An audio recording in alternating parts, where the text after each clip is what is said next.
പള്ളിയിലേക്ക് പോവുകയായിരുന്ന വീട്ടമ്മയുടെ 4 പവന്റെ മാല മോഷ്ടാക്കൾ കവർന്നു.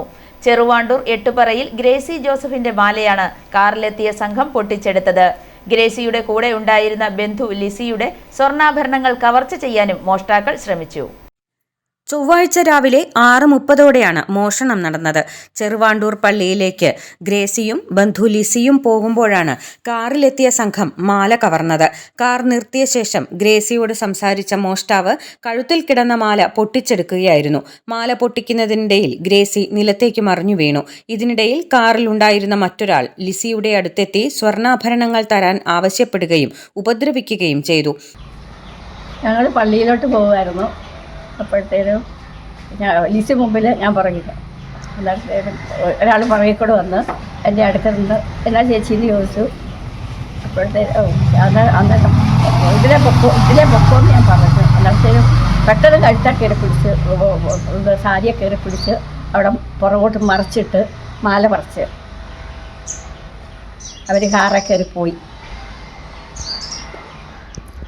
പോലീസൊക്കെ വരുന്നത് അപ്പോൾ എൻ്റെ കൂടെയുള്ള പെണ്ണെ വേറൊരാൾ പിടിച്ചു വന്ന് കഴുത്തിന് കുത്തിപ്പിടിച്ച് മാല താടിയെന്ന് പറഞ്ഞു. അടുത്തേലും മാല ഇരുന്ന് കണ്ടപ്പം മുഖത്ത് ഇങ്ങനെ മാന്തി കീറി കാല ചവിട്ടി പിടിച്ചോട്ടായിരുന്നു അവളുടെ.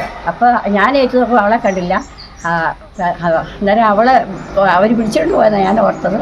എന്നിട്ടേനും അവൾ അപ്പുറത്തെ വീട്ടിലൊക്കെ വിളിച്ച് പറയാൻ ഓടിപ്പോയി. അവിടെ കാറിൽ പോയി അവിടെ പോയേച്ച് അന്നേരം അവൾ ഇങ്ങോട്ട് വരുന്നുണ്ട്. അവിടെ പുറകെ ആൾക്കാരും വരുന്നുണ്ടായിരുന്നു. പോലീസ് വന്നിട്ട് പിന്നെ എന്നാ അമ്മയോടൊക്കെ ചോദിച്ചപ്പോൾ എന്നാ ചെയ്ത? പോലീസ് അതിലേക്ക് കാര്യങ്ങളൊക്കെ ചോദിച്ചു. ഇതുപോലെ തന്നെ ഞങ്ങൾ പറഞ്ഞു.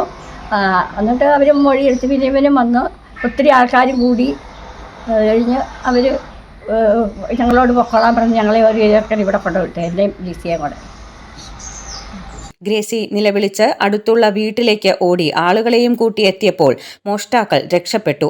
മാല പൊട്ടിച്ചെടുത്തപ്പോൾ ഗ്രേസിയുടെ കഴുത്തിൽ മുറിവ് പറ്റി. ലിസിയുടെ മുഖത്തിനും പരിക്കുണ്ട്. ദിവസവും ഗ്രേസിയും ലിസിയും പള്ളിയിൽ പോകുന്നത് പതിവാണ്. ഇത് മനസ്സിലാക്കിയ ആരോ ആണ് മാല കവർന്നതെന്നാണ് സംശയം. മോഷണം സംബന്ധിച്ച് ഏറ്റുമാനൂർ പോലീസിൽ പരാതി നൽകി. പോലീസ് അന്വേഷണം ആരംഭിച്ചു. i4a news, Ettumanoor.